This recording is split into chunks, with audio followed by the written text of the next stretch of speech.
انسان کی زندگی میں جو چیزیں اسے بہت زیادہ نقصان دیتی ہیں اور بہت پیچھے چھوڑ دیتی ہیں، دنیاوی معاملات سے لے کر روحانی، اخلاقی، قلبی اور قرب الہی کے معاملات تک کو جو چیزیں نقصان پہنچاتی ہیں، ان میں ایک بڑی چیز غفلت ہے۔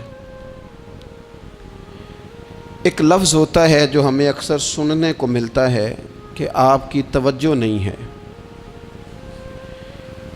یہ ڈھیر سارے لوگوں کا مطالبہ ہوتا ہے، اہل خانہ بھی مطالبہ کرتے ہیں، کئی موقع پر والدین بھی مطالبہ کرتے ہیں، غرباء بھی مطالبہ کرتے ہیں کہ امیروں کی ہماری طرف توجہ نہیں ہے۔ اور یہ بڑی لازمی سی بات ہے کہ کسی چیز پر جب توجہ رہتی ہے تو وہ چیز بہتر ہو جاتی ہے، اور جب عدم توجہی کا لوگ مظاہرہ کرتے ہیں تو وہ معاملہ خراب ہو جاتا ہے۔ یہ جو عدم توجہ ہے اسی کو غفلت کہتے ہیں، اور جب انسان کے مزاج پر غفلت طاری ہوتی ہے اور غفلت اس پر پوری طرح غلبہ کر لیتی ہے تو پھر اس کی زرخیز زمین کو وہ بنجر کرتی ہے۔ غفلت انسانی دل کے لیے بڑی نقصان دہ چیز ہے اور انتہائی تکلیف اور ضرر کا باعث ہے۔ دلوں پر جو قحط نازل ہوتا ہے، قحط، ویران ہو جاتے ہیں دل، اور جو دلوں پر خشکی نازل ہوتی ہے کہ طبیعتیں خشک ہو جاتی ہیں، یہ غفلت کی وجہ سے ہوتی ہے۔ جو لوگ غافل ہو جاتے ہیں نا، اپنے معاملات کا دھیان نہیں رکھتے، دیکھیں نا، آپ کو کھانا کھاتے بھی غافل نہیں ہونا چاہیے۔ اگر کھانا بھی غیر معتدل کھا لیا جائے تو وہ انسان کی طبیعت کے لیے باعث ضرر بن جاتا ہے، نقصان کا باعث بنتا ہے۔ بات کرتے ہوئے بھی غافل نہیں ہونا چاہیے، کئی دفعہ جملے ایسے نکل جاتے ہیں جو انسان کے لیے پھر شرمندگی کا باعث بنتے ہیں۔ انسان کو غافل ہو کر کوئی کام نہیں کرنا چاہیے، غافل ہو کر، مدہوش اور بے ہوش ہو کر نہیں۔ غفلت دل کو ویران کرتی ہے، طبیعت میں خشکی لاتی ہے۔ غافل کبھی نہ بنے۔ قرآن مجید فرقان حمید نے ارشاد فرمایا کہ اقترب للناس حسابہم، فرمایا لوگوں کے حساب کا وقت قریب آ گیا، وہم فی غفلۃ معرضون، اور وہ ابھی بھی غفلت میں منہ پھیرے ہوئے ہیں۔ ٹائم آ گیا حساب دینے کا، لیکن وہ ابھی بھی غافل ہیں۔ ہمارے جو زیادہ تر نقصان زندگی میں ہوئے ہیں وہ صرف ہماری غفلت کی وجہ سے ہوئے ہیں۔ ہم نے چیزوں پر توجہ نہیں دی، چیزیں گڑبڑ ہو گئیں۔ جس آدمی نے پھول لگائے ہوں، پھل لگائے ہوں، کھیتی لگائی ہو، وہ دانہ ڈال کے پانی دے کے فارغ نہیں ہو سکتا، اسے توجہ کرنی پڑتی ہے۔ اور کسی نے کہا تھا مالی جیندے ہون تو پھر بوٹے سوکدے نہیں، اگر موجود ہونا ان کو سینچنے والا، رکھوالی کرنے والا، تو پھر ان کی جڑیں کبھی خشک نہیں ہوا کرتی۔ ہماری جو غفلتیں ہیں یہ بڑی ضرر کا باعث ہیں، نقصان کا باعث، اور مجبوری معاف ہوتی ہے، غفلت معاف نہیں ہوتی۔ اسکول میں پڑھتے تھے، مدرسے میں پڑھتے تھے، تو ایک مجبوری ہو گئی جی، خدا نخواستہ گھر میں کوئی پریشانی ہو گئی تو اساتذہ اس پر سزا نہیں دیتے۔ کوئی خوشی کا موقع ہے گھر میں، فیملی میں کسی کی شادی ہے، اساتذہ اس پر سزا نہیں دیتے۔ لیکن اگر کبھی پتہ چلتا تھا نا کہ یہ گھر سے تو آیا تھا لیکن مدرسے نہیں آیا، یہ اسکول نہیں آیا، رستے میں غافل ہو گیا، تو یہ بات خوفناک تھی۔ یہ قابل سزا جرم تھا کہ تو غافل ہو گیا اپنی پڑھائی سے، تو گھر سے آیا اور یہاں نہیں آیا۔ غفلت قابل سزا ہوتی ہے، مجبوری کی معافی ہوتی ہے۔ ہمارا آج کل جو مسئلہ ہے وہ غفلت کا ہے۔ ڈھیر سارے لوگ ہیں، سمجھدار بھی ہیں، سیانے بھی ہیں، معاملہ فہم بھی ہیں، باشعور بھی ہیں، تعلیم کی ڈگریاں بھی رکھتے ہیں، لیکن اگر ان کی زندگیوں کی تکلیفوں کو دیکھا جائے اور بے آباد روح کو دیکھا جائے اور سجدوں سے ان کی دوری کو دیکھا جائے تو ایک ہی بات سمجھ میں آتی ہے کہ پتہ سارا ہے لیکن لے ڈوبی ہے غفلت، توجہ نہیں کی۔ لائق بچہ بھی نالائق ترین زندگی گزارتا ہے، اس لیے کہ اس کے لائق ہونے کے ساتھ ساتھ اس کا توجہ کرنا بھی تو ضروری ہے نا۔ نرے لائق کا کیا فائدہ اگر وہ محنتی نہیں، اگر وہ توجہ ہی نہیں کرتا، اپنا سبق دھیان سے سنتا پڑھتا ہی نہیں، تو بھی جتنا مرضی لائق ہو پیچھے رہ جائے گا۔ اور کئی نالائق ہوتے ہیں، رٹا لگا کے پاس ہوتے ہیں، پر چلو رٹا تو لگاتے ہیں نا، محنت تو کرتے ہیں نا، جد و جہد تو کرتے ہیں۔ کئی نالائق جد و جہد کے باعث آگے گزر جاتے ہیں، اور کوئی اسی چکر میں رہ جاتے ہیں، میں بڑا لائق ہوں، کل پڑھ لوں گا، پرسوں پڑھ لوں گا، ہفتہ تیاری کر کے پاس ہو جاؤں گا۔ اپنی زندگی سے غفلت کا پردہ اٹھائیں، اور غفلت اس کے لیے فیصلہ کرنے کی ضرورت ہوتی ہے، پلاننگ کرنے کی نہیں، فیصلہ کرنے کی ضرورت ہوتی ہے کہ میں نے اب غفلت کرنی۔ ہم نہ جب بھی کوئی پروگرام بناتے ہیں تو منصوبہ بندی شروع کر دیں، منصوبہ بندی نہ کریں، فیصلہ کریں، کہیں کہ میں نے غافل نہیں ہونا۔ غفلت غرق دنیا کا نام ہے، اپنے آپ کو غفلت سے بچائیں۔ آپ دیکھیں حضرت کعب بن مالک رضی اللہ تعالیٰ عنہ فرماتے ہیں، بخاری میں موجود ہے، فرماتے ہیں کہ جنگ میں پیچھے رہ گیا تھا، میرا خیال تھا کل چلا جاؤں گا، گھوڑے اور سواریاں میرے پاس تیز ہیں، مضبوط ہیں، پرسوں چلا جاؤں گا، تیزی سے بھاگ کے میں پہنچ جاؤں گا، میں قافلے کے ساتھ شامل ہو جاؤں گا، لیکن بس تھوڑی سستی ہو گئی، ذرا غفلت ہو گئی۔ آپ فرماتے ہیں جب سب لوگ چلے گئے حضور علیہ السلام کے ساتھ جہاد میں اور میں پیچھے رہ گیا، تو پھر جب چند دن گزر گئے اور محبوب کے واپس آنے کا ٹائم ہو گیا، تو اب میں غور کرتا سمجھتا تو مجھے مدینے میں یہاں بزدل لوگ نظر آتے، اور کون نظر آتے؟ جو منافق تھے، وہ منافق بزدل دکھائی دیتے، یا مجھے عورتیں اور بچے دکھائی دیتے۔ میں پریشان ہوا، حضور واپس آ گئے۔ جنہوں نے بہانے کیے تھے نا منافقین نے، یہ مجبوری تھی اس لیے نہیں جہاد پہ گئے، یہ جنہوں نے بہانے کیے تھے انہیں مل گئی معافی، اور میں نے سچ بولا، میں نے کہا یا رسول اللہ میں غافل ہو گیا تھا۔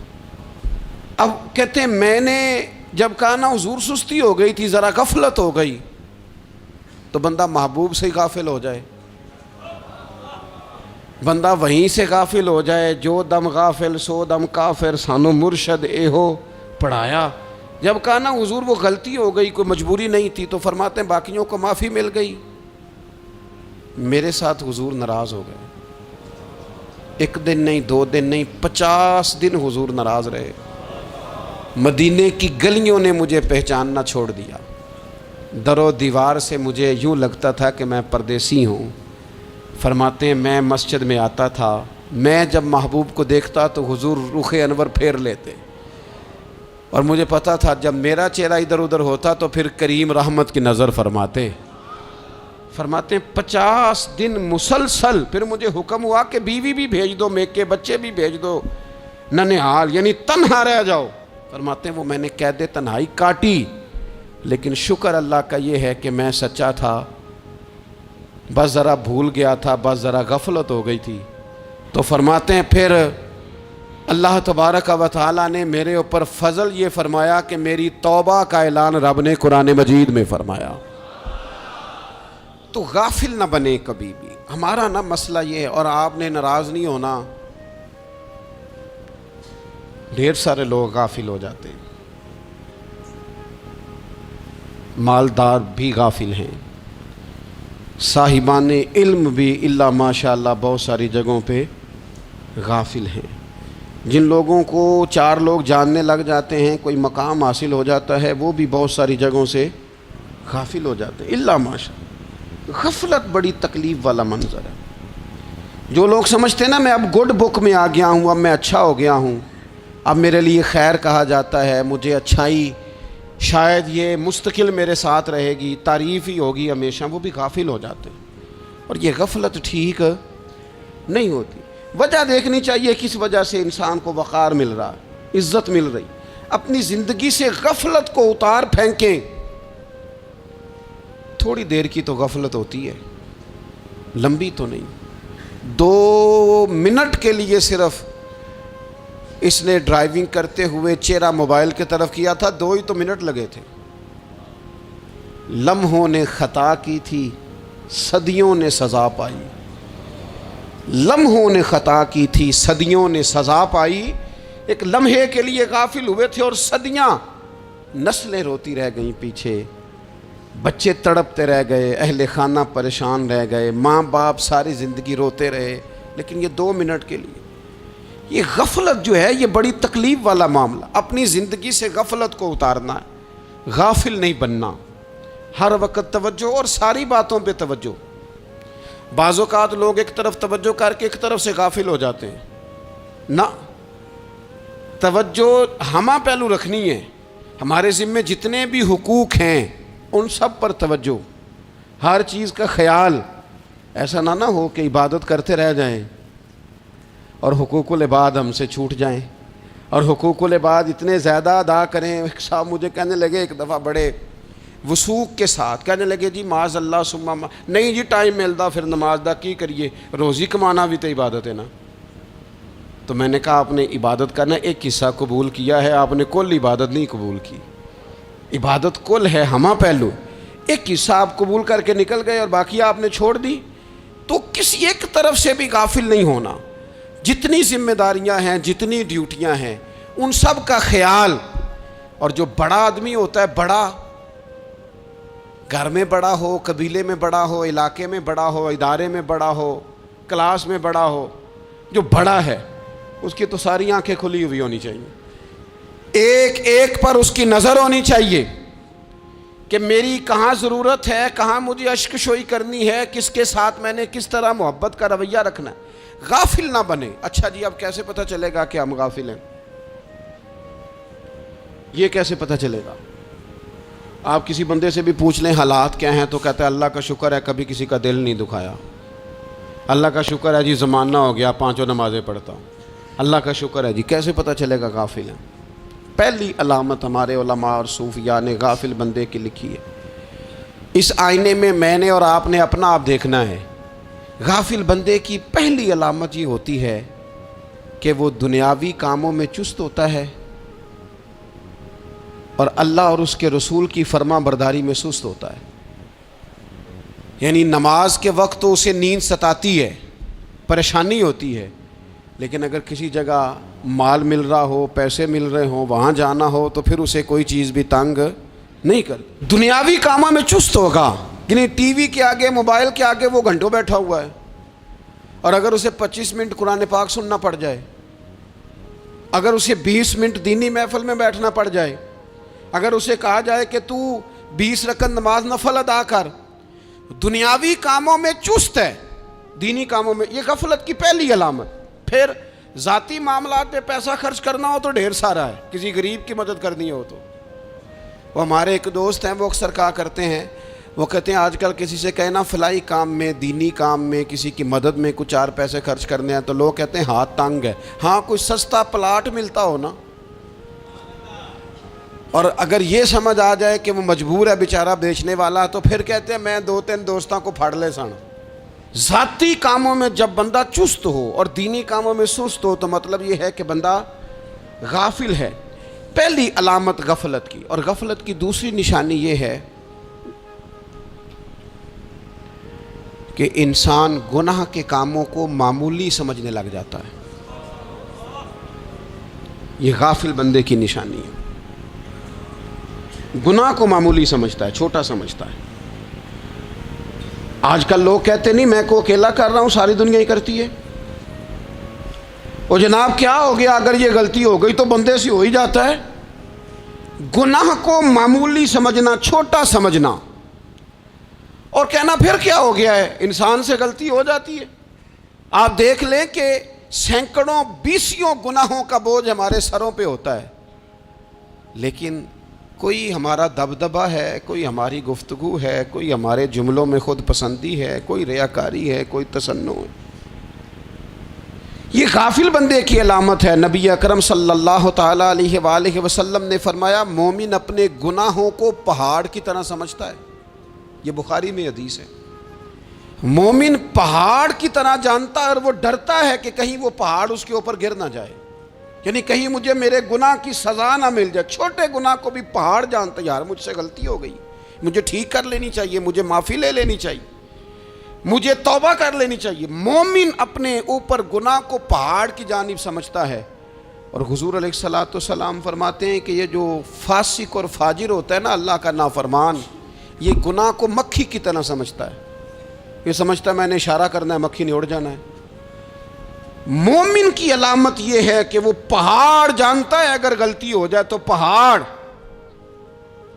امام اعظم ابو حنیفہ رحمۃ اللہ علیہ گزر رہے تھے تو بارش ہو گئی تھی اور کوفہ میں کیچڑ تھا، تو آپ نے جو جوتے پہنے ہوئے تھے ان جوتوں سے چلتے ہوئے نا آپ کے پاؤں سے کچھ مٹی اڑی، تو سامنے ایک یہودی تھا، اب اس زمانے میں دیواریں کچی ہوتی تھیں، اس کے دیوار پر جا کے وہ مٹی جو تھی وہ لگ گئی۔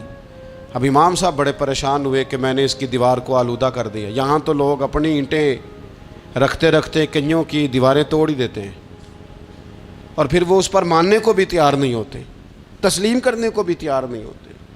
وہ کہتے ہیں پھر کیا ہو گیا، اب ہمارا یہاں گھر ہے تو ہم نے ٹرالی منگوانی نہیں تھی، ہمارا حق بنتا تھا۔ امام صاحب کے پیروں سے ذرا کیچڑ اڑا، یہودی کی دیوار پہ لگا، اس کی کچی دیوار تھی۔ امام صاحب پریشان ہو گئے، سوچنے لگے کہ اگر میں دیوار سے یہ کیچڑ اتارتا نہیں تو یہ بھی زیادتی ہے، میں نے اس کی دیوار کو گدلا کر دیا، اور اگر میں اتارتا ہوں تو کچھ مٹی اس کی دیوار کی بھی اتر جائے گی، کچی دیوار ہے، یہ بھی زیادتی ہے۔ مومن گناہ کو پہاڑ کی طرح سمجھتا ہے کہ کہیں گر نہ جائے، اس کی بھی کہیں سزا نہ مل جائے۔ امام صاحب نے اس کے دروازے پہ دستک دی، وہ باہر آیا تو اتفاق سے وہ آپ کا مقروض بھی تھا، اس نے پیسے دینے تھے۔ باہر نکلتے ہی کہنے لگا اوہ آپ تو قرض لینے آ گئے، میرے پاس تو ابھی گنجائش نہیں ادا کرنے کی۔ تو امام صاحب کہنے لگے تو قرض چھوڑ، وہ میں نے معاف کیا، میرے سے غلطی ہو گئی ہے، میں آ رہا تھا، لکڑی کے جوتے اس زمانے میں کھڑاؤں لوگوں نے پہنے ہوتے تھے، کہا وہ میرے پیروں سے ذرا کیچڑ اڑا ہے، تیری دیوار پہ لگ گیا ہے۔ اب میں بڑی دیر سے کھڑا سوچ رہا ہوں کہ اگر میں تیری دیوار صاف نہ کروں تو میں نے یہ میلی کر دی، گدلی کر دی، یہ بھی بات درست نہیں ہے، زیادتی، اور اگر میں اسے صاف کرتا ہوں کچی دیوار سے کچھ مٹی اتر جائے گی تو یہ بھی زیادتی ہے، اب تو بتا میں کیا کروں۔ تو بے موسمہ پھل تھا نا یہ، تو بے موسمہ پھل دیکھ کے بندہ حیران ہو جاتا ہے، جو باتیں روٹین میں نہ ہو رہی ہوں وہ ذرا انوکھی لگتی ہے، بندہ حیران ہو گیا، غور سے امام صاحب کا چہرہ دیکھنے لگا، غور سے چہرہ دیکھنے لگا، اور پھر تھوڑی دیر سوچنے کے بعد کہنے لگا حضور پہلے میں نے دین اسلام کے بارے میں پڑھا اور سنا تھا، آج میں نے دین دیکھا ہے۔ پہلے میں نے سنا تھا کہ دین اسلام اس طرح کا ہے، آج میں نے دین ہم نہ پوری دنیا کے کافروں کو دین سنانا چاہتے ہیں، دکھانا نہیں چاہتے، ہم نیک نظر آنا چاہتے ہیں، نیک بننا نہیں چاہتے، ہم نیک نظر آنا چاہتے ہیں۔ نتیجہ کیا نکلتا ہے کہ کچھ عرصے کے بعد پتہ چل جاتا ہے بندہ کس لیول کا نیک ہے، کیا معیار ہے اس کی نیکیوں کا۔ کہنے لگا حضور پہلے میں نے دین سنا تھا، آج دیکھا ہے۔ آپ وہ مٹی کی دیوار پر جو کیچڑ لگ گیا ہے، دیوار کو بعد میں صاف کیجئے گا، پہلے کلمہ پڑھائیں تاکہ میرے اندر کا کفر صاف ہو جائے، مجھے مسلمان کر دیں۔ تو غافل آدمی جو ہوتا ہے نا، وہ پھر تیسری بات، جب بندہ بہت زیادہ غافل ہو جاتا ہے پھر اعلانیہ گناہ کرنے لگتا ہے۔ ایک گناہ پھر اس کا اظہار گناہ، ایک بندہ حدیث پاک میں آتا ہے، ایک بندہ رات کو کوئی غلطی کرتا ہے، اللہ تعالیٰ اس پہ پردہ ڈال دیتا ہے، لیکن وہ سویرے خود لوگوں کو بتاتا پھرتا ہے میں نے یہ کیا، میں نے یہ کیا۔ جب آپ اظہار گناہ کرتے ہیں نا تو سامنے والا بھی دلیر ہوتا ہے، کہتا ہے اس نے کیا میں کر لوں گا تو پھر کیا ہوا۔ ہمارے علماء نے لکھا ہے کسی کی نماز قضا ہو جائے تو کسی کو بتائے نہ، قضا پڑھ ڈالے، اس کا جگہ جگہ ذکر نہ کرے۔ جب آپ کہیں گے نا میری قضا ہو گئی تو آپ کے ساتھ رہنے والا بچہ دوست سمجھے گا یار اس کی قضا ہو گئی ہے تو میری بھی ہو جائے گی تو کیا ہوا۔ گناہ کرنا بھی گناہ ہے اور گناہ کا اظہار بھی گناہ ہے۔ نبی اکرم صلی اللہ تعالیٰ علیہ وآلہ وسلم نے ارشاد فرمایا میری ساری امت کو معافی مل جائے گی سوائے ان لوگوں کے جو اعلانیہ گناہ کرتے ہیں۔ یہ بخاری مسلم دونوں میں حدیث موجود ہے۔ جو اعلانیہ گناہ، جنہوں نے خود ساری دنیا کو گواہ بنا لیا، میں نے یہ بھی جرم کیا، یہ بھی کیا، یہ بھی کیا، یہ بھی کیا، خود انہوں نے لوگوں کے، بہت بڑے غافل آدمی کی علامت ہے کہ گناہ کرے اور پھر اوپر سے اعلانیہ گناہ کرے، اتنا بڑا جرم کرے۔ پھر چوتھی علامت اگر ہم دیکھنا چاہیں کہ ہم غافل تو نہیں. تو غافل بندے کی چوتھی علامت یہ ہوتی ہے کہ وہ فضول کاموں میں وقت بڑا ضائع کرتا ہے. فضولیات میں ادھر بیٹھے ہیں ادھر بیٹھے ہیں, یہاں گپ شپ ہو رہی ہے, وہاں موبائل دیکھا جا رہا ہے, پھر کچھ ٹائم ملا ہے تو پھر کہیں دور دراز کسی ہوٹل پہ کھانا کھانے چلے گئے, پھر کچھ ٹائم ملا تو چلو نکلتے ہیں ذرا کوئی ہفتہ سیر کر آتے ہیں, یہاں گپ شپ ہے, فلاں کو ڈسکس کر لیتے ہیں, فلاں کے بارے میں بات کر لیتے ہیں, سیاسی تبصرے کر لیتے ہیں, یہ تھوڑی گفتگو ہو جاتی, چلے محلے داروں پہ تبصرہ شروع کرتے ہیں, کون روٹی زیادہ کھا رہا ہے اور کس کے پاس پیسے زیادہ آ گئے, چلو جا کے پتہ کرتے ہیں. حالانکہ یہ پتہ نہیں کرنا چاہیے تھا, پتہ تو اس کا کرنا چاہیے تھا جو بیچارہ کل سے بھوکا ہے. خبر تو اس کی رکھنی چاہیے تھی جس بیچارے کے گھر میں بچوں کے لیے پہننے کو کپڑے موجود نہیں ہیں. اس پر تبصرہ یہ کرتے ہیں کہ یہ محنت کیوں نہیں کرتے, اور اگر کسی پر اللہ عطا کر دے پھر حساب ضرور لگاتے ہیں کہ ذرا معلومات کرو یہ اتنی جلدی آگے کیسے نکل گئے. غافل بندے کی علامت ہے وقت کا ضائع کرنا اور فضول کاموں میں ضائع کرنا اور بلا وجہ ضائع, اور ایسے سوالات کرنا جن کی ضرورت ہی کوئی نہیں, بالکل ضرورت ہی نہیں, کوئی مطلب ہی نہیں, لیکن ہم لوگ وقت ضائع. یہ غفلت کی علامت. غفلت اللہ والوں کی علامت کیا تھی؟ ایک بات انہوں نے زندگی میں لے لی, سیکھ لی, پھر ساری زندگی اسی پہ گزار دی. ان کا ارادہ تھا نا کشکول سیدھا کیا. کچھ لوگ ساری زندگی لیکچر قبول لے کے سن کے پھر بھی سمجھنے کو تیار. یہ غافل دل کی علامت ہے. اس لیے نبی پاک صلی اللہ تعالی علیہ وسلم نے فرمایا دو نعمتیں ایسی ہیں جن میں اکثر لوگ غفلت میں ہیں, ایک صحت اور دوسری فراغت. لوگ بلا وجہ وقت ضائع کرتے ہیں. اللہ نے صحت دی ہے, کسی خیر کے کام میں لگائیں. اگر آپ کے پاس فارغ وقت ہے تو قرآن پاک کو یاد کریں, ترجمہ اور تفسیر سے پڑھیں, محبوب پاک علیہ السلام کی احادیث کو یاد کریں, اللہ والوں کی باتیں سنیں. وقت ملے تو عبادات میں لگائیں, نوافل میں لگائیں, تلاوت میں لگائیں, ذکر اذکار میں لگائیں, اور پھر اللہ مزید توفیق عطا کرے تو کسی کے بھلے میں وقت لگائیں. گلی سے کوئی کانٹا اٹھائیں, کوئی روڑا اٹھائیں, کوئی کسی کی مدد کریں. لیکن یہ غافل ہونے کی علامت ہے کہ اپنے وقت کو ضائع کرنا. اور پھر اسی طرح غفلت کی پانچویں علامت یہ ہے کہ اگر بندے کو دنیا سے پورا پیار ہو جائے, یعنی شب قدر میں بھی آ کے کہتا ہے یا اللہ کبھی پیسے دے دینا, شب برات والے دن بھی کہتا ہے کہ مالک اگر کبھی کوئی ایسا سبب لگ جائے نا, یعنی بیت اللہ شریف کے سامنے کھڑے ہو کے بھی اگر اس نے مال ہی مانگنا ہے وہاں بھی اس نے یہی سوال کرنا ہے, حب دنیا اتنی غالب آ جائے. تو یہ غافل ہونے کی علامت. دنیا ضرورت ہے, مقصد نہیں ہے. دنیا کی حاجت ہے, مقصد نہیں ہے. یہ مقصود نہیں. اور جب لوگ فقط دنیا کے مال کو, دولت کو, نبی پاک علیہ السلام نے فرمایا وہ لعنتی ہے جو درہم اور دینار کا بندہ بن گیا ہے, پیسوں کا بندہ بن گیا ہے. مل جائے تو خوش ہوتا ہے, نہ ملے تو تکلیف میں آ جاتا ہے. یہ غافل بندے کی علامت. مومن تو وہ ہوتا ہے کہ دولت رزق حلال ضرور کماتا ہے تاکہ کسی کے آگے ہاتھ نہ پھیلانا پڑے, کوشش ضرور کرتا ہے, پر دنیا کو جیب میں جگہ دیتا ہے, دل میں نہیں دیتا. اس کی جگہ جہاں ہے اسے وہاں رکھتا ہے, اسے دل میں جگہ. دل تو ایک ہے, اس میں رب و رسول کو بسائیں گے یا کسی اور کو بسائیں گے. تو حب دنیا یہ غافل ہونے کی بہت بڑی علامت ہے. پھر اسی طرح جو بندہ رب کریم کو جانتا نہیں نا وہ بھی غافل ہو جاتا ہے.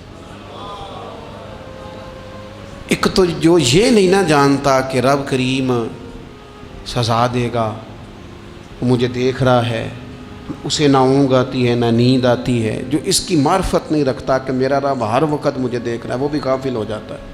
جسے پتہ ہونا کہ مجھے دیکھ رہا ہے وہ غافل نہیں ہوتا. اور جو یہ سمجھ لیتا ہے نا کہ شاید معاذ اللہ ثم اس یقین کو پکا نہیں کرتا, وہ غافل ہو جاتا ہے. اور ایک جو یہ نہیں نہ جانتا کہ رب مہربان کتنا ہے وہ بھی غافل ہو جاتا ہے. مجھے بتائیے سب سے زیادہ تو بندہ اس کے دروازے پہ جاتا ہے نا جو سب سے زیادہ مہربانی کرنے والا ہو, اس دروازے سے بندہ اٹھتا ہی نہیں. تو جس کو یہ یقین ہو جائے نا سب سے زیادہ کرم فرمانے والی ذات اللہ رسول کی ہے, وہ کبھی رب رسول سے غافل نہیں ہوتا. وہ کبھی اللہ رسول کا دروازہ چھوڑ کے نہیں جاتا، وہ کبھی کسی اور جگہ جا کے پناہ تلاش نہیں کرتا۔ جسے پتہ چل جائے نا وہ کریم کتنا ہے، مہربان کتنا ہے۔ ملا رومی رحمت اللہ علیہ فرماتے ہیں بہت بڑا مجرم تھا ایک بندہ، بہت بڑا گناہگار تھا، بت کو پوجتا تھا، تھک گیا ساری رات بت کے سامنے کھڑا تھا، معاذ اللہ یا صنم یا صنم یا صنم کہتے، تھک گیا، نیند آ گئی، اونگ آ گئی۔ جب پوری طرح نیند آ گئی اور دماغ پہ نیند قبضہ کرنے لگی تو اس کے منہ سے نکل گیا، صنم صنم کہہ رہا تھا نا، نکل گیا یا صمد، او بے نیاز مالک۔ رب کریم نے فرشتوں سے فرمایا دوڑ کے جاؤ، جو کہتا ہے اسے دے دو۔ فرشتے کہنے لگے مالک وہ تو بت کو پکار رہا تھا، اس نے تو غلطی سے نام لیا ہے۔ فرمایا مجھے نہیں پتا، لیکن دیکھو نا اس نے مجھے پکارا تو ہے نا، کتنی دیر سے جھوٹے کو پکار رہا تھا، اس کا معاملہ حل نہیں ہوا۔ اب اگر سچے کو پکارنے پہ بھی حل نہ ہوا تو فرق کیا رہ جائے گا؟ دے دو جو مانگتا ہے، دے دو۔ میرے دوست گھر پتہ چل جائے وہ کریم کتنا ہے، وہ مہربان کتنا ہے۔ میرے رسول پاک علیہ الصلوۃ والسلام نے تو فرمایا تیری آنکھ سے اگر اس کے خوف سے اتنا آنسو بھی نکل گیا جتنا مچھر کا پر ہوتا ہے، تو جس طرح بھینس کے تھنوں سے نکلا ہوا دودھ واپس تھنوں میں نہیں نہ جاتا، جو اتنا بھی روئے نہ روئے اللہ کے خوف سے، وہ بندہ دوزخ میں نہیں جائے گا۔ تھوڑی دیر کے لیے ڈر جائے اپنے رب سے، آئے تو صحیح۔ عدم معرفت غفلت پیدا کرتی ہے، تو آ تو صحیح، وہ تو کریم ہی بڑا ہے، وہ تو مہربان ہی بڑا ہے۔ حضرت زنیرہ رضی اللہ تعالی عنہ حضور کی صحابیاں ہیں۔ ایام جو مکے کے تھے مسلمانوں پر بڑی آزمائش کے تھے، انہیں بڑا مارا کفار نے، اتنا مارا کہ ان کی بینائی چلی گئی، نظر آنا بند ہو گیا۔ کافروں کی عورتوں نے تانا دیا کہ تو نے ہمارے بت چھوڑے ہیں نا، تو دیکھنا تیری بینائی چلی گئی۔ تو جناب زنیرہ اللہ پہ بھروسہ، توکل، معرفت الہی کا جذبہ، اٹھ کے کھڑی ہو کہنے لگی چپ کرو، تمہارے جھوٹے بت کیا کر سکتے ہیں، میرا رب چاہے تو صبح جب میں اٹھوں تو میری آنکھیں روشن ہو، اگر کریم کرم کر دے۔ لوگ کہتے ہیں واقعی ایسا ہوا، جب وہ سویرے اٹھیں تو اللہ نے ان کی روشنی واپس کر دی تھی۔ تجھے پتہ چل جانا وہ مہربان کتنا ہے۔ وہ ایک بزرگ تھے تو ان سے کسی نے کہہ دیا کہ اگر آپ کا حساب آپ کے ماں باپ کے ذمہ ہو جائے تو پھر کیسا، پوچھنے کے لیے قیامت میں اگر ماں باپ حساب لیں تو پھر کیسا۔ تو بڑے سیانے لوگ تھے جو دل والے تھے، کہنے لگے نہیں، رب کریم ہی ٹھیک ہے، اس لیے کہ وہ ماں باپ سے کہیں بڑھ کر پیار کرنے والا ہے۔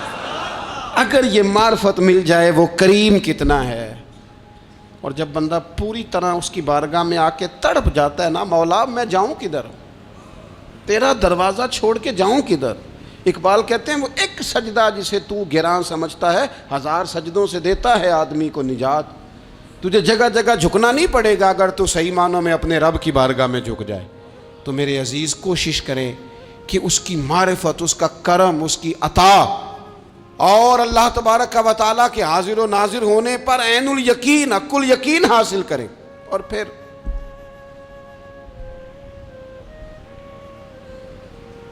آٹھویں بات یہ ہے کہ غافل لوگوں کی صحبت بھی بندے کو غافل کر دیتی ہے۔ غافلوں کی صحبت میں نہ بیٹھیں، ان کی صحبت میں بیٹھیں جن کے پاس بیٹھنے سے دل میں رب رسول کی محبت پیدا ہوتی ہے۔ غافلوں سے بچیں۔ چنگیاں دے لڑ لگی ساں تے چولی چ پھل پئے، تے جدوں میں پیڑیاں دے سنگ رل گئی تے میرے اگلے بھی ڈول گئے۔ برے آدمی کی صحبت بندے کو غافل کر دیتی۔ غافلوں کی صحبت میں کبھی نہ بیٹھیں، کبھی نہیں۔ غافل آدمی آپ کو غافل کر دے گا۔ میرے نبی پاک علیہ الصلوۃ والسلام نے فرمایا انسان اپنے دوست کے مذہب پر ہوتا ہے۔ یہ بہت بڑے لفظ ہیں۔ فرمایا المرء علی دین خلیلہ، انسان اپنے دوست کے مذہب پر ہوتا ہے۔ تو دیکھ تو نے دوست کس کو بنایا ہے، جو تیرے دوست کا مذہب ہوگا وہی تیرا ہو جائے گا۔ ہم نے دوست بنایا نا غوث پاک جیلانی کو، ہم نے یاری لگائی ہے نا داتا علی اجمیری سے، ہماری نسبت ہے نا معین الدین اجمیری سے، ہمارا تعلق ہے نا بہاؤالدین زکریہ ملتانی سے، ہمارا رشتہ ہے نا حضرت مجدد الفسانی سے، ہم ماننے والے ہیں نا اعلیٰ حضرت بریلوی کے، ہمارا تعلق ہے کبھی جماعت علی سے کبھی مہر علی سے، ہمارا ان سے تعلق ہے تو صبح شام ہماری زبان پہ رہتا ہے بالغ العلا بکمالہ کشف الدجی بجمالہ حسنت جمیع خصالہ صلو علیہ وآلہ۔ ان سے تعلق جڑا ہے نا تو کئی دفعہ تنہائیاں تڑپا دیتی ہیں اور تڑپ کے کہتے ہیں آج سکھ متران دی ودھیری ہے، آج سکھ متران دی، سکھ کہتے ہیں اڈیق کو، متر کہتے ہیں محبوب کو، اج سکھ متران دی ودھیری ہے، اے کیوں دلڑی اداس گھنیری ہے، لوں لوں وچ شوق چنگیری ہے، اج نینا لائیاں کیوں جھڑیاں، سبحان اللہ سبحان اللہ سبحان اللہ۔ پہلے کہتے ہیں سکھ متران دی ودھیری ہے یعنی اداس ہوں، پھر حضور کے جلووں پہ نظر کرتے ہیں، کہتے ہیں سبحان اللہ سبحان اللہ، ماں اجمل کا ماں احسن کا ماں اکمل کا، اور پھر فوراً کہنے لگے او کتھے مہر علی، او کتھے مہر علی، کتھے مہر علی تے کتھے تیری سنا، اب ویکھو مشتاق اکھیں کتھے جاڑیاں، بلغ العلا بے کمال کشف الدجی بے، اور میرے اعلیٰ حضرت کہنے لگے سرور کہوں کہ مالک و مولا کہوں تو، باغ خلیل کا گلے زیبا کہوں تجھے، تیرے تو وصف عیب تناہی سے ہیں بری، حیران ہوں میرے شاہ میں کیا کیا کہوں تجھے۔ غافل آدمی کی علامت ہے برے لوگوں کی صحبت میں، خبردار ان کے پاس نہ بیٹھنا جن کے پاس بیٹھنے سے تمہارے دلوں میں اولیاء اللہ اللہ کے بندوں کی عداوت پیدا ہو، خبردار خبردار ان کے پاس نہ بیٹھنا جن کے پاس بیٹھنے سے تمہارے دلوں میں حضور کی اولاد پاک کے بارے میں شک پیدا ہو، خبردار اس شخص کے پاس نہ بیٹھنا جو امام حسین ابن علی کے بارے میں کوئی کمزور بات کرتا ہو، بچنا، خبردار اس سے بچنا جو حضور کے صحابہ کے بارے میں بات کرے، بچنا بچنا اس سے، جو سیدنا ابو بکر صدیق کے بارے میں کوئی، دیکھو کیا مقدر ہیں صدیق و فاروق کے، جن کے گھر ہی رحمتوں کے خزینے میں، بھلا کیا کہا نبی پاک، حضور نے فرمایا میرے اوپر جس نے نیکی کی تھی بدلہ دے دیا ہے، یہ جو میرے ابو بکر صدیق ہے نا، ان کو میں اللہ کی بارگاہ میں لے جاؤں گا، کہوں گا مالک تو ہی بدلہ عطا فرما۔ ایک ہاتھ میں جناب صدیق کا ہاتھ پکڑا، ایک میں حضرت عمر کا ہاتھ پکڑا، اور حضور مسجد نبوی سے باہر آ رہے ہیں، دیکھنے والے کی زبان سے بے ساختہ سبحان اللہ نکل گیا، کیا شان ہے کیا مقدر ہے۔ تو حضور علیہ السلام رک گئے اور روک کے فرمایا تو حیران ہو رہا ہے نا، تو حیران ہو رہا ہے نا کہ میں نے ایک ہاتھ میں ابو بکر کو پکڑا ہے، ایک میں عمر کو پکڑا ہے، فرمایا قیامت میں جب میری قبر کھلے گی تو میں اسی طرح قبر سے نکلوں گا، اس طرح میدان محشر میں میں آؤں گا۔ خبردار حضور کے وفاداروں کے وفادار رہنا، ان کے وفادار رہنا، ان کے وفادار رہنا۔ بڑا عجیب دور آیا ہے، ہم نے یہ دور دیکھا ہے کہ لوگ حضور کے صحابہ کے بارے میں بھی بات کریں گے، اب نبی پاک کی اولاد پاک کے بارے کو بھی ڈسکس کیا جائے گا۔ اپنا منہ تو دیکھ، اپنی حیثیت دیکھ، اور پھر وہ بندے دیکھ جن کو اللہ نے چن کے اپنے محبوب کی غلامی کے لیے حضور کے قریب بٹھایا ہے۔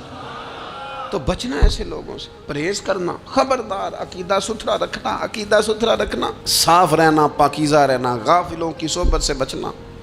بڑا ڈرتے ہیں اللہ سے، دعائیں مانگتے ہیں یا اللہ نسلوں میں بھی وہی بندے پیدا فرما جو عقیدے پکے رکھنے والے ہیں، وہ بندے پیدا فرما ہماری نسلوں میں۔ ایک وہ بندہ بھی غافل ہو جاتا ہے جو امیدیں لمبی لگا لیتا ہے،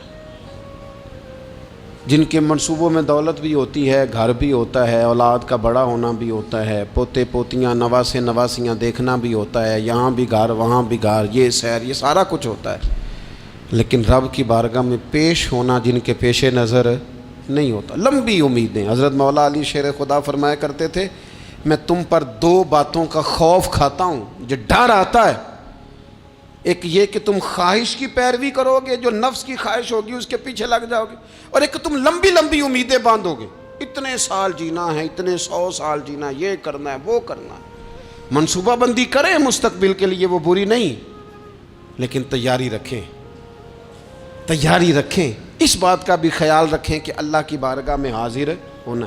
یہ غفلت کی چیزیں ہیں جو بندے کو غافل کر دیتی ہیں۔ جو لوگ اللہ کا ذکر نہیں کرتے وہ بھی غافل ہو جاتے ہیں، اور جو فضول باتیں زیادہ کرتے ہیں نا، ہنستے زیادہ ہیں۔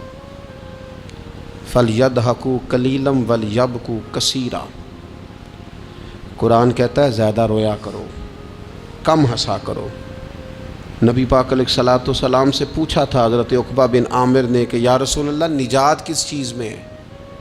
تو نبی پاک علیہ الصلوۃ والسلام نے فرمایا ایک تو اپنی زبان قابو میں رکھو، دوسرا فرمایا اپنے گھر میں ٹھہرے رہو، تمہارا گھر تمہارے لیے کافی ہو، فضول نہ نکلو گھر سے، اور تیسرا فرمایا اپنی خطاؤں پہ رویا کرو۔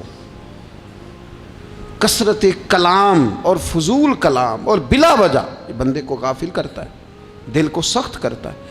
یہ چند چیزیں ہیں جو انسان کو غفلت میں ڈالتی ہیں۔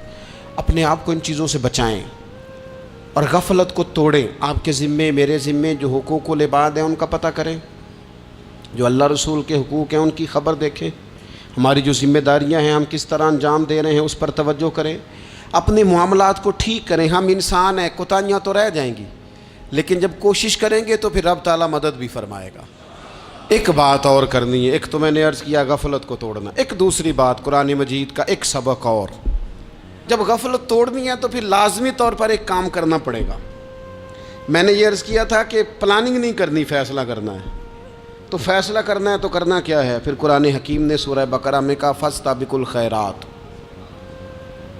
یعنی تم نیکیوں کی طرف دوڑو، جلدی جلدی نیکیاں کرو، فٹافٹ، دیر نہ کرو۔ فٹافٹ سے مراد یہ نہیں کہ نیکی جلدی جلدی کر جاؤ، یعنی ٹال مٹول نہ کرو خیر کے کام میں، کل کریں گے، پرسوں کریں گے، عمرہ کر رہے ہیں پھر نیکی ہیں، حج کر رہے ہیں پھر نیکی ہیں، بچے بیال ہوں پھر میں نیک ہوں، یہ تھوڑا سا یہ کام ٹال مٹ، فاستبقوا الخیرات، نیکیوں کی طرف دوڑو، جلدی کرو، بھاگو۔ نبی پاک صلی اللہ تعالیٰ علیہ وسلم نے فرمایا 5 چیزوں سے پہلے غنیمت جانو۔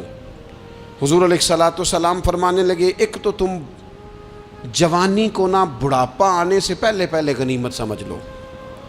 نبی کریم صلی اللہ تعالیٰ علیہ وآلہ وسلم ارشاد فرمانے لگے کہ اپنی صحت کو غنیمت جان لو، بیماری آنے سے پہلے پہلے۔ پھر حضور علیہ الصلوۃ والسلام فرمانے لگے اگر اللہ نے تمہیں مال دیا ہے، وسعت دی ہے، تو نیکی کر لو، خرچ کر لو اللہ کے راستے میں، خدا نہ خواستہ تم پر غریبی آ جائے۔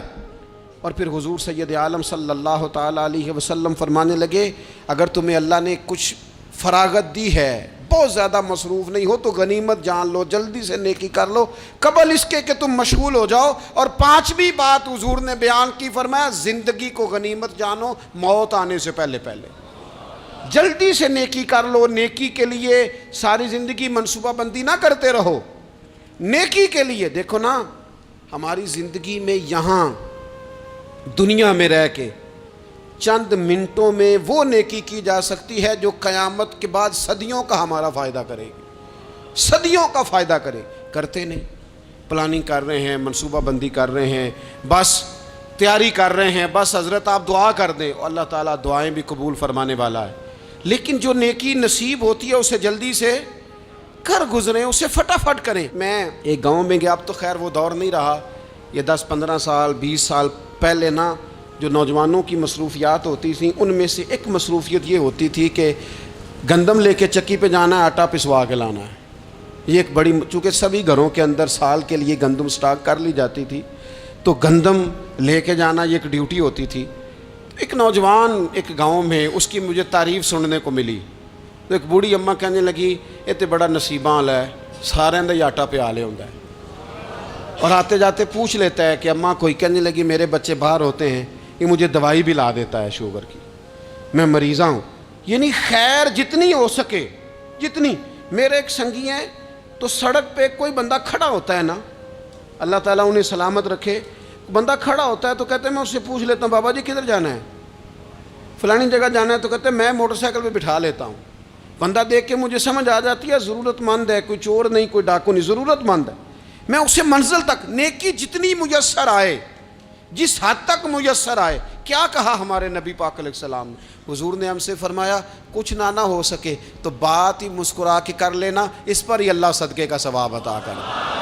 فاستبقوا الخیرات، جلدی سے نیکی کر لو، اپنے نامہ اعمال میں روز نیکیاں جمع کرو، کوئی نہ کوئی خیر کا کام روز کرو اور جلدی سے کرو۔ صحیح مسلم میں حدیث ہے، نبی پاک صلی اللہ تعالیٰ علیہ وسلم فرمانے لگے جلدی جلدی نیکی کے کام کر لو ان فتنوں سے پہلے جو اندھیری رات کے حصوں کی طرح فتنے ہوں گے۔ فرمایا اس وقت حال یہ ہوگا کہ آدمی صبح مومن ہوگا، شام کو کافر ہو جائے گا، شام کو مومن ہوگا تو صبح کافر ہو جائے گا۔ اور فرمایا لوگ دنیا کے بدلے اپنا دین تک بیچ ڈالیں گے۔ معاذ اللہ جھوٹی قسمیں نہیں کھائی جاتی، جھوٹا قرآن مجید نہیں لوگ اٹھا لیتے، لوگ دنیا کے لیے دین بیچ ڈالیں گے۔ اس سے پہلے جب فتنے اتنے زیادہ ہو جائیں، اس سے پہلے نیکی کر لو، کوئی خیر کا کام کر لو، جلدی سے کچھ ایسا کر لو۔ حضرت عقبہ بن حارث رضی اللہ تعالیٰ عنہ فرماتے ہیں یہ دیکھیں ہمارے نبی پاک علیہ السلام کی سیرت کیا ہے، حضور کا اسوہ کیا ہے، نبی پاک علیہ السلام ہماری تربیت کس طرح کرتے ہیں۔ حضرت عقبہ بن حارث رضی اللہ تعالیٰ عنہ کہتے ہیں ہم نے نبی پاک علیہ السلام کے ساتھ عصر کی نماز پڑھی، یہ صحیح بخاری میں موجود ہے۔ فرماتے حضور سلام پھیرتے ہی فوراً اٹھ کے گھر تشریف لے گئے۔ یہ ہمارے لیے انوکھی بات تھی، غیر متوقع تھی، پہلے کبھی ایسا ہوا نہیں۔ سلام پھیرا نماز کا، حضور جلدی سے تشریف لے گئے۔ اب ہم حیران تھے اور حیرت انگیز طور پر حیران تھے کہ کریم اتنی جلدی تشریف لے گئے۔ تھوڑی دیر ہوئی حضور واپس آ گئے تو محبوب پاک علیہ السلام فرمانے لگے گھر میں ایک چھوٹی سی ڈلی، ایک چھوٹا سا ٹکڑا سونے کا پڑا تھا، مال آیا تھا سارا صدقہ کر دیا، وہ تھوڑا سا پڑا تھا، اچانک مجھے یاد آیا وہ تو پڑا رہ گیا۔ تو حضور فرمانے لگے میں نے کہا کہیں ایسا نہ ہو جائے کہ ساری رات گزر جائے اور میرے گھر میں پڑا ہی رہ جائے، میں جلدی سے جا کے اسے خیرات کر دوں۔ میں نے خیرات کیا پھر میں واپس آ گیا ہوں۔ جلدی سے نیکی، جلدی سے نیکی کر لی جائے۔ ہم بڑا انتظار کر رہے ہیں، بڑا لمبا ہمارا پروگرام ہے، ہمارے پاس ٹائم ہی بڑا ہے، کسی نے کان میں کہہ دیا ہے تیرے پاس بڑا وقت ہے، ابھی تو بڑی عمر پڑی ہے، ابھی تو جناب اور میرے بھائی یہ لوگوں کے کہنے کی باتیں ہیں، پھر پتہ ہی نہیں چلتا حالات کس طرح کے ہو جاتے ہیں اور کیا معاملات انسان کے ساتھ درپیش ہوتے ہیں۔ جتنی خیر میسر آئے، جتنا بھلا میسر آئے، جتنی انسان کو توفیق ملے۔ میں نے بزرگوں کو دیکھا، اپنے اصحاب کو، پہلے وہ خدام سے کہتے کہ میں سونے لگا ہوں اور پابند کرتے لوگوں کو کہ فلاں وقت، بزرگوں کو میں نے دیکھا اپنے، وہ پابند کرتے لوگوں کو کہ فلاں وقت میں موجود ہوں گا آنا، خود پابند فرماتے، اور پھر جب بیدار ہوتے تو سب سے پہلے خدام کو بلا کے پوچھتے کوئی مہمان تو نہیں آیا؟ وہ جناب آپ نے خود ہی تو پابند فرمایا فلاں دن آنا۔ کہنے لگے چل یار اگر کوئی آیا تو مجھے ملا لو، میری ملاقات کرا لو۔ کیوں؟ اس لیے کہ دور سے آیا ہے، مجھ سے ملنے آیا ہے، کوئی خیر کی بات سیکھنے آیا، چلو میرے نامہ اعمال میں کوئی نیکی جائے گی، کچھ نہ کچھ خیر جمع کر لی جائے، کچھ نہ کچھ ڈیوٹی کر لی جائے، کچھ کام کریں اور جلدی سے کریں۔ حضرت جابر ابن عبداللہ انصاری رضی اللہ تعالیٰ عنہ بیان کرتے ہیں، یہ بھی بخاری میں موجود ہے، کہتے ہیں ایک صحابی نبی پاک علیہ السلام کی بارگاہ میں حاضر ہوئے غزوہ احد کے موقع پر، اور حال ان کا یہ تھا کہ وہ کھجور کھا رہے تھے اور کھجور انہوں نے منہ میں رکھی ہوئی تھی۔ حضور کی بارگاہ میں حاضر ہوئے اور عرض کرنے لگے یا رسول اللہ صلی اللہ تعالیٰ علیہ وسلم اگر میں شہید کر دیا جاؤں تو کہاں جاؤں گا؟ حضور فرمانے لگے جنت میں۔ تو کہتے انہوں نے جو کھجور منہ کے اندر تھی وہ انہوں نے نگلی نہیں، اندر نہیں لے گئے، اس کو باہر نکالا اور دوڑ کے آگے بڑھے اور جنگ کرنی شروع کر دی۔ اور لڑتے لڑتے شہید ہو گئے۔ کیا سبق دیا انہوں نے؟ سبق یہ دیا کہ نیکی کرنے میں اتنی دیر بھی نہیں کرنی جتنی کھجور کھانے میں دیر لگتی ہے۔ جلدی سے نیکی کرنی ہے، فٹافٹ نیکی کرنی، اس کے اندر ٹال مٹول نہیں کرنا۔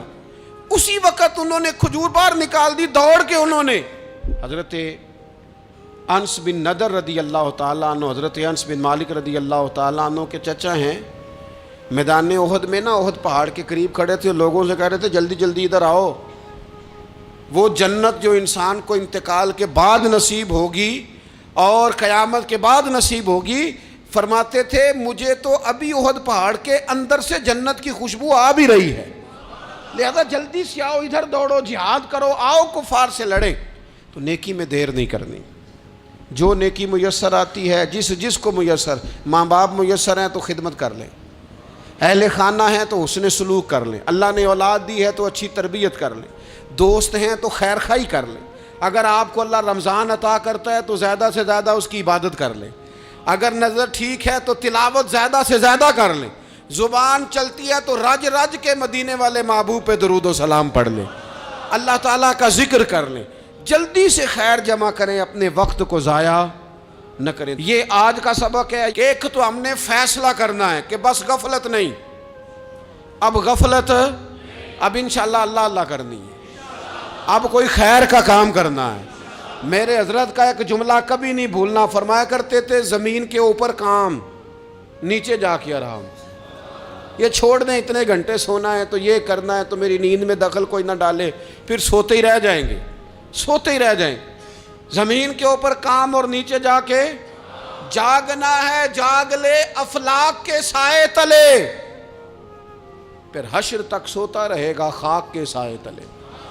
اب جاگ لے افلاک کے سائے کے نیچے، جاگ، کھول آنکھیں، ہر وقت کا سونا، ہر وقت سونا، ہر وقت جو اپنے آرام کی فکر کرنا، اس سے نکل آئیں اور اچھا کھانا اور اچھا پہننا اور بس اپنی مرضی کی زندگی من چاہی جینا، اس سے باہر آئیں، فیصلہ کریں، فیصلہ کہ اب غفلت نہیں کرنی، اگر اللہ نے کوئی صلاحیت دی ہے تو اسے دین کے کام پہ لگانا ہے، کوئی ڈیوٹی کرنی ہے، کوئی خدمت کرنی ہے۔ دیکھو خدمتیں ہو رہی ہیں، صدیق اکبر مال دے رہے ہیں، عثمان غنی مال دے رہے ہیں، مولا علی نے تلوار پکڑی ہے، میدان میں جا رہے ہیں، فاروق اعظم گلی گلی نگر نگر رسول اللہ کے دین کی پہرے داری کر رہے ہیں، حضرت جناب سیدنا سلمان فارسی ابو ذر غفاری حضور کی مسجد میں جھاڑو دے رہے ہیں، اور بلال حبشی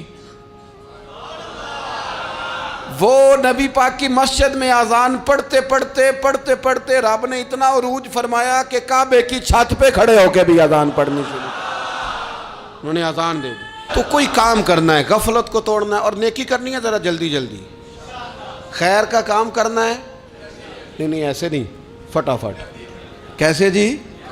فٹافٹ، تو فٹافٹ کام کریں خیر کا، جلدی جلدی، تو یہ خیر کا کام فٹافٹ، جلدی جلدی اور بڑی جلدی اور دوڑ دھوپ کے، اور جب آپ کرتے جائیں گے نا تو پھر اللہ تعالیٰ مواقع بناتا جائے گا۔